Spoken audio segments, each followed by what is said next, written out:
ಏನು ವಿಶೇಷ ಅಂತ ಕೇಳ್ಬೋದಾ? ಸರ್, ಮೊದಲನೇದಾಗಿ ಇವತ್ತು ಗಾಂಧಿನಗರ ಏನು ವಿಧಾನಸಭಾ ಕ್ಷೇತ್ರದಿಂದ ನೂತನ ಅಭ್ಯರ್ಥಿ ನಮ್ಮ ಅಧ್ಯಕ್ಷರಾಗಿ ವಿಜಯ್ ಅಂತ ನಾವು ಇವತ್ತು ಕೊನೆ ದಿನ ಇವತ್ತು ಆ್ಯಕ್ಚುಲಿ ಪ್ರಚಾರಕ್ಕೆ ಇವತ್ತು. ಹಾಗಾಗಿ ನಮ್ಮ ಸಿಟಿ ಅಧ್ಯಕ್ಷರು ರಮೇಶ್ ಗೌಡರು ಅವ್ರ ನೇತೃತ್ವದಲ್ಲಿ ಇವತ್ತು ಮಾಡುವಂಥ ಕಾರ್ಯಕ್ರಮ ಇದೆ. ಡೋರ್ ಟು ಡೋರ್ ಕುಮಾರಣ್ಣ ಬಗ್ಗೆ ಆಗಲಿ, ಅವರು ದೇವೇಗೌಡರು ಮಾಡಿರೋ ಕೆಲಸ ಆಗಲಿ, ನಾವೊಂದು ಎಲ್ಲರಿಗೊಂದು ಎತ್ತು ತೋರಿಸೋಣ. ಹಾಗೆ NDA ಏನು BJP JDS NDA ಅಂತ ಮೈತ್ರಿ ಮಾಡ್ಕೊಂಡವ್ರಲ್ಲ, ಈ ಪ್ರಬಲವಾದ ಅಭ್ಯರ್ಥಿ ಆರ್ಟ್ರಿಕ್ ಇರೋ ನಮ್ಮ PC ಮೋಹನ್ ಪರ ನಾವು ಪ್ರಚಾರ ಮಾಡಿಕೊಂಡು ಸಂಘಟನೆ ಮಾಡೋಣ ಅಂತ ನಾವೊಂದು ಮುಂದುವರಿತಾ ಇದ್ವಿ ಸರ್. ನಾವು ರಮೇಶ್ ಗೌಡ್ರ ನೇತೃತ್ವದಲ್ಲಿ ಮುಂದುವರಿತಾ ಇದ್ವಿ. ಇದುವರೆಗೂ ಎಷ್ಟು ದಿನಗಳಿಂದ ತಾವು ಮತಯಾಚನೆ ಮಾಡ್ತಾ ಇದ್ದೀರಾ ಸರ್? ಇಲ್ಲಿವರೆಗೂ ನಾವೊಂದು ಇದು ಒಂದು 4ನೇ ದಿವಸ ಅಂತ ಹೇಳ್ಬೋದು. ಮೊದಲನೇ ದಿನ ನಾವು ಬೆನ್ನಿಪೇಟೆ ಮತಯಾಚನೆ ಮಾಡಿದಾಗ ಅಲ್ಲಿ ಭಾರಿ JDS ಕಾರ್ಯಕರ್ತರು ಬಂದು ಎಲ್ಲರೂ BJPಯವರಿಗೆ ಸಪೋರ್ಟ್ ಮಾಡಿ ಪ್ರತಿಯೊಂದು ಮೋದಿ ಪರ ವಿಶ್ವಾಸ ತಗೊಂಡು ಅವ್ರು ಮಾಡೋಂಥ ಕಾರ್ಯಕ್ರಮ ಆಗಲಿ ಏನೇ ಆಗಲಿ ಅದೊಂದು ವಿಶ್ವಾಸ ತಗೊಂಡು ಎಲ್ಲ ಮತ ಪ್ರಚಾರ ಮಾಡ್ತಾಯಿದ್ರೆ ವೋಟ್ ಫಾರ್ BJP ಅಂತ JDS ಅವ್ರ ಬಾಯಿಂದ ಅಬ್ಬರಿಸ್ತಾ ಇದ್ದಾರೆ. ಯಾಕಂದರೆ ಅವರು ನೋಡ್ತಾ ಇದ್ದಾರೆ ಏನಪ್ಪ JDS ಅವರು ಈ ಬಾರಿ ನಮಗೆ ತುಂಬ ಬೆಂಬಲಿಸ್ತಾ ಇದ್ದಾರೆ ಅಂತ PC ಮೋಹನ್ ಸರ್ ಅವರು ಬೆನ್ನಿಪೇಟೆಯಲ್ಲೂ ಭಾರಿ ಅವರು ನಗುಮುಖದಿಂದ ನಮ್ಮನ್ನ ಮಾತಾಡಿಸಿದ್ರು. ಸರ್, ಇವತ್ತು ಮೊದಲ ಬಾರಿಗೆ JDS ಮತ್ತು BJP ಒಂದು ಸಮ್ಮಿಶ್ರವಾಗಿ ಎಲ್ಲ ಕಡೆ ಮತಯಾಚನೆಗೆ ಹೋಗ್ತಾ ಇದ್ದೀರಾ. ಬಟ್ ಸಂಪೂರ್ಣವಾಗಿ JDS ಕಾರ್ಯಕರ್ತರು BJP ಜೊತೆಗಿದ್ದಾರಾ ಸರ್? ಸರ್, ಇವತ್ತಿನ ದಿವಸ ಸಂಪೂರ್ಣವಾಗಿ ನಮಗೆ ಅವರು ಇದ್ದಾರಾ ಇಲ್ವೋ ನಮ್ಗೆ ಗೊತ್ತಿಲ್ಲ.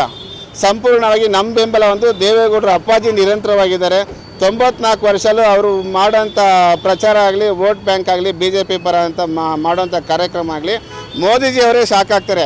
ಅವ್ರು ನೋಡಿ ನಾವು ಶಾಕ್ ಆಗ್ತೀವಿ. ಗಾಂಧಿನಗರದಲ್ಲಿ ನಾವು ಈ ಥರ ಮಾಡಬೇಕು, ನಾವು ಪ್ರಬಲವಾಗಿ ನಮ್ಮ ಕಾರ್ಯಕರ್ತರ ವಿಶ್ವಾಸ ತಗೊಂಡು ಮನೆ ಮನೆ ತಲುಪುವಂಥ ಕಾರ್ಯಕ್ರಮ, ಕುಮಾರಣ್ಣ ಸಾಲ ಮನ್ನಾ ಆಗಿರ್ಬೋದು, ಏನೋ ದೊಡ್ಡ ಕಾರ್ಯಕ್ರಮ ಆಗಲಿ ನಾವು ಅವ್ರನ್ನ ಎತ್ತಿಡಿಬೇಕು, ಎತ್ತು ತೋರಿಸ್ಬೇಕಂತ ನಮ್ಮನ್ನು BJPಯವರು ಕಡೆಗಣಿಸ್ತಾರೋ ನಮ್ಮ ನೋಡ್ಕೊತಾರೋ ಆ ಮಾತು ಎರಡು ಮಾತಿಲ್ಲ. ನಮ್ಮನ್ನ ಅವರು ಲವ್ ಆ್ಯಂಡ್ ಅರೇಂಜ್ಮೆಂಟ್ ಮಾಡ್ಕೊಬಿಟ್ಟಿದ್ದಾರೆ. ನಾವಂತೂ ಅವ್ರಿಗೆ ಸದಾ ಅವ್ರ ಜೊತೆ ಸಂಪರ್ಕದಲ್ಲಿರ್ತೀವಿ. PC ಮೋಹನ್ ಸರು ಎಲ್ಲ ನಮ್ಮ JDS ಕಾರ್ಯಕರ್ತರು ಒಂದು ಭಾಗ ನೋವಾದ್ರೂ ನಾವು ತೋರಿಸ್ಕೊತ ಇಲ್ಲ. ನಾವು ಆಲ್ರೆಡಿ ನಾವು ಆರ್ಟ್ರಿಕ್ ಇರೋ PC ಮೋಹನ್ ಸರ್ಗೆ ಹೇಳ್ತಾ ಇರೋದು JDSಲ್ಲೂ ಭಾರಿ ಸ್ಟ್ರೆಂತ್ ಇದೆ, ಎಲ್ಲರೂ ವಿಶ್ವಾಸಕ್ಕೆ ತೊಗೊಳ್ಳಿ, ಎಲ್ಲರೂ ಮಾಡಿ ಅಂತ. ಅವ್ರು ಯಾಕಂದ್ರೆ ಲೋಕಸಭೆ ಅಭ್ಯರ್ಥಿ ಇಲ್ಲ, 108 ಕೆಲಸ ಇರ್ತದೆ, ದೊಡ್ಡ ಅಸೆಂಬ್ಲಿ ಇದು, 8 ಅಸೆಂಬ್ಲಿ ಇರೋದ್ರಿಂದ ಸರ್ ನಾವೇ ತುಂಬ ಸುಸ್ತಾಗಿರ್ತೀವಿ. ಎಲ್ಲ ಕಡೆ ಓಡಾಡ್ತಾಯಿದ್ವಿ, ಎಲ್ಲ ಕಡೆ ಪ್ರಚಾರ ಮಾಡ್ತಾಯಿದ್ವಿ. ನಿಮ್ಮವರು ವಾಲಂಟ್ರಿಯಾಗಿ JDS ಕಾರ್ಯಕರ್ತರು ಓಡ್ ಬಂದು ನಮ್ಮ ಕೆಲಸ ಮಾಡ್ತಾಯಿದ್ದಾರೆ, ನಮ್ಗೆ ಭಾರಿ ಖುಷಿ ಆಗ್ತಾಯಿದೆ. ಖಂಡಿತ ನಾವೇನಾದರೂ ಈ ಬಾರಿ ಗೆದ್ದರೆ ಪಾರ್ಲಿಮೆಂಟಲ್ಲಿ ನಮ್ಗೆ ಏನಾದರೂ ಒಂದು ಸ್ಥಾನಮಾನ ಸಿಕ್ಕರೆ ಗಾಂಧಿನಗರ ವಿಧಾನಸಭಾ ಕಾರ್ಯಕರ್ತರಿಗೂ ಏನಾದರೂ ಒಂದು ಸಣ್ಣ ಪುಟ್ಟ ಕೆಲಸ ಮಾಡಿಕೊಡ್ತೀವಿ, ನಿಮ್ಮನ್ನು ನಾವು ವಿಶ್ವಾಸ ತಗೊತಿಂದ ಒಂದು ವಿಶ್ವಾಸ ಕೊಡ್ತಾ ಇದ್ದಾರೆ. ಸರ್, ಇವತ್ತು PC ಮೋಹನ್ ಅವರು ಇದಕ್ಕೆ ಮುಂಚೆ BJP ಅಭ್ಯರ್ಥಿಯಾಗಿ 3 ಬಾರಿ ಆ ಭಾಗದಲ್ಲಿ ಗೆದ್ದಿದ್ದಾರೆ. 3 ಬಾರಿ ಕೂಡ JDS ಅವ್ರ ವಿರೋಧ ವ್ಯಕ್ತಪಡಿಸಿ ಕೆಲಸವನ್ನು ತಾವು ಮಾಡಿದ್ರಿ. ಬಟ್ ಈ ಬಾರಿ ಮಾತ್ರ ಅವ್ರ ಪರವಾಗಿ ಹೋಗ್ತಿದ್ದೀರಾ ಸರ್.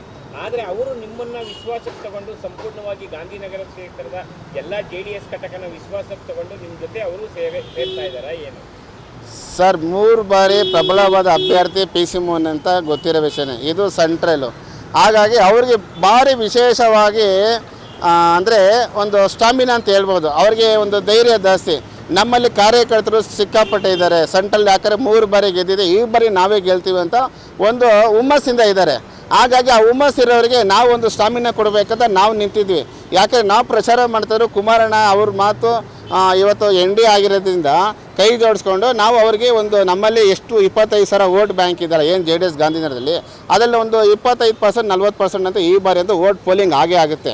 ಯಾಕಾಗಿದ್ರೆ ಪೋಲಿಂಗ್ ಆದಾಗ ಅವರು ಒಂದು 4 ರಿಂದ 5 ಲಕ್ಷ ವೋಟ್ ಸ್ವಲ್ಪ ಇನ್ಕ್ರೀಸ್ ಆಗೋಂಥ ಚಾನ್ಸಸ್ ಇದೆ. ಆವಾಗ ಇನ್ಕ್ರೀಸ್ ಆದಾಗ ನಮ್ಮನ್ನು ವಿಶ್ವಾಸ ತಗೊಂಡು ಒಂದು ಕೆಲಸ ಮಾಡೋಂಥ ಕಾರ್ಯಕ್ರಮ ಖಂಡಿತ ಮಾಡ್ತಾರೆ. ಯಾಕಂದರೆ ಪ್ರಬಲವಾದ ಅಭ್ಯರ್ಥಿ ಅವರು PC ಮೋಹನ್ ಅವರು, ನಾವೇನು ಮಾತಾಡೋಕ್ಕಾಗಲ್ಲ. ಯಾಕಂದ್ರೆ ನಮ್ಮ ರಾಜ್ಯದ ನಾಯಕರು ಕುಮಾರಣ್ಣ ಆಲ್ರೆಡಿ ಅವರು ವರಿಷ್ಠರು ಅವರೇ NDA ಜೊತೆ ಸೇರಿದ ಮೇಲೆ ನಾವೆಲ್ಲ ರಾಮನಿಗೆ ಅಲ್ಲಿಲ್ ಸೇವೆ ಮಾಡ್ದಂಗೆ ಅವ್ರು ಏನು ನಮ್ಮ ಆದೇಶ ಪ್ರಕಾರ ನಾವು ಆ ಕೆಲಸ ಮಾಡ್ತಾಯಿದ್ವಿ ಸರ್. ಯಾಕಂದರೆ PC ಮೋಹನ್ ಸರ್ಗೆ ನಾವೊಂದು ಮನವಿ ಮಾಡ್ಕೊತಾ ಇದ್ವಿ. ಗಾಂಧಿನಗರ ವಿಧಾನಸಭೆ ಅಧ್ಯಕ್ಷರಾದ ವಿಜಯ್ ಅಂತ ನಮ್ಮಲ್ಲೂ ಸುಮಾರು ಜನ ಯುವಕರಿದ್ದಾರೆ ಸರ್. ಮುಂಬರುವ BBMP ಚುನಾವಣೆ ಆಗಿರ್ಬೋದು, ಆಮೇಲೆ ರಾಜ್ಯಸಭಾ ಚುನಾವಣೆ ಆಗಿರ್ಬೋದು, ನೀವು ನಮ್ಮ ಜೊತೆ ಕೈ ಜೋಡಿಸಿರೋ ಇಲ್ಲ ನಮ್ಮನ್ನ ನೀವು ಕಡೆಗಣಿಸಿರೋ ಅದು ನಾವು ಯಾವತ್ತೂ ನಾವು ಅದು ಹೇಳೋಕ್ಕೆ ಹೋಗಲ್ಲ. ಏನು ನಮ್ಮ ಕುಮಾರಣ್ಣ ಏನು ನಮ್ಮ ದೇವೇಗೌಡರು ಅದು ಪಕ್ಷ ಇದೆಯಲ್ಲ, ನಾವು ಪಕ್ಷವಾತಿಯಿಂದ ನಾವು ಖಂಡಿತ ನಿಮ್ಮ ಜೊತೆನೇ ಇರ್ತೀವಿ, ಸದಾ ಇರ್ತೀವಿ. ಏನೇ ಒಂದು ಮನಸ್ತಾಪ ಇರಲಿ, ನಿಮಗೂ ಮನಸ್ತಾಪ ಇರಲಿ, ಬಂದು ಕುಂತು ಮಾತಾಡಿ ನಮ್ಮನ್ನ ವಿಶ್ವಾಸ ತೊಗೊಳ್ಳಿ ಅಂತ ನಮ್ಮದೊಂದು ಮನವಿ ಮಾಡ್ಕೊತ ಇದ್ದೀವಿ ಅಷ್ಟೇ ಹೊರತು ನಾವೇನು ಆರ್ಡ್ರ್ ಮಾಡ್ತಿಲ್ಲ. ಯಾಕಂದ್ರೆ ಅವರು ದೊಡ್ಡ ನಾಯಕರು PC ಮೋಹನ್ ಅವರು, ಅವ್ರಿಗೆಲ್ಲ ತಿಳಿದಿರೋರು, ಅವ್ರ ಸರ್ವಿಸ್ಗೆ ನಾವಿನ್ನೂ ಕೈ ಜೋಡಿಸ್ತಾ ಇದ್ದೀವಿ. ಯಾಕಂದರೆ ಇದು ಜಾತ್ಯತೀತ ಜನತಾದಳ ಯಾಕೆ 28 ಲೋಕಸಭೆಯಲ್ಲೂ ಅವ್ರು ಗೆಲ್ಲಬೇಕಂತ ನಮ್ಮ ದೇವೇಗೌಡರಲ್ಲಿ ಕುಮಾರನಾಗಲಿ ಪ್ರಚಾರ ಮಾಡ್ತಾ ಇದ್ದಾರೆ. ನಾವು ಅವ್ರ ಪರ ಯಾವತ್ತೂ ನಾವು ಕಡೆ ಕಾಣಿಸೋಕೆ ಹೋಗಲ್ಲ. ಅವ್ರನ್ನ ವಿಶ್ವಾಸದಲ್ಲಿ ನಾವು ತೊಗೊತಾ ಇದ್ದೀವಿ. ನಾವು PC ಮೋಹನ್ ಅವ್ರನ್ನ ನಮ್ಮನ್ನೇ ವಿಶ್ವಾಸಕ್ಕೆ ತೊಗೊಳಿ ಸರ್ ಅಂತ ನಾವು ಮನವಿ ಮಾಡ್ಕೊತಾ ಇದ್ದೀವಿ ಸರ್. PC ಮೋಹನ್ ಅವರು ಆ ಭಾಗದಲ್ಲಿ ಗಾಂಧಿನಗರ ಭಾಗದಲ್ಲಿ ಮಹಾನಗರ ಪಾಲಿಕೆ ಸದಸ್ಯರಾಗಿ 3 ಬಾರಿ ಅವರು ಲೋಕಸಭಾ ಸದಸ್ಯ ಆಯ್ಕೆಯಾಗಿದ್ದಾರೆ. ಎಲ್ಲೋ 3 ಬಾರಿ ಆಯ್ಕೆ ಆಗಿರೋದ್ರಿಂದ 4ನೇ ಬಾರಿಗೆ ಅವರಿಗೆ ವಿರೋಧಿ ಅಲೆ ಆ ಭಾಗದಲ್ಲಿ ನಡೀತಾ ಇದೆ. ಬೆಂಗಳೂರು ಕೇಂದ್ರದಲ್ಲಿ PC ಮೋಹನ್ ಅವರ ವಿರೋಧಿ ಅಲೆ ಇತ್ತು ಅಂತ ಮಾತಿತ್ತು. ಆದರೆ ಈಗ JDS ಅವ್ರ ಜೊತೆ ಸೇರ್ಪಡೆ ಆಗಿರೋದ್ರಿಂದ ಅವ್ರ ಗೆಲುವಿಗೆ ಸಹಕಾರಿ ಆಗುತ್ತಾ ಸರ್? ಖಂಡಿತ ಇದರಲ್ಲಿ 2 ಮಾತಿಲ್ಲ. ಯಾಕಂದರೆ ಕಳೆದ ಬಾರಿ ಚುನಾವಣೆ 2019ರಲ್ಲಿ ಕಾಂಗ್ರೆಸ್ಸು JDS ಮೈತ್ರಿ ಆದರು. ಆವಾಗ ಮೈತ್ರಿ ಆವಾಗ ಇದ್ದರೂ ಕೂಡ PC ಮೋಹನ್ ಅವ್ರು ಗೆದ್ದವ್ರೆ.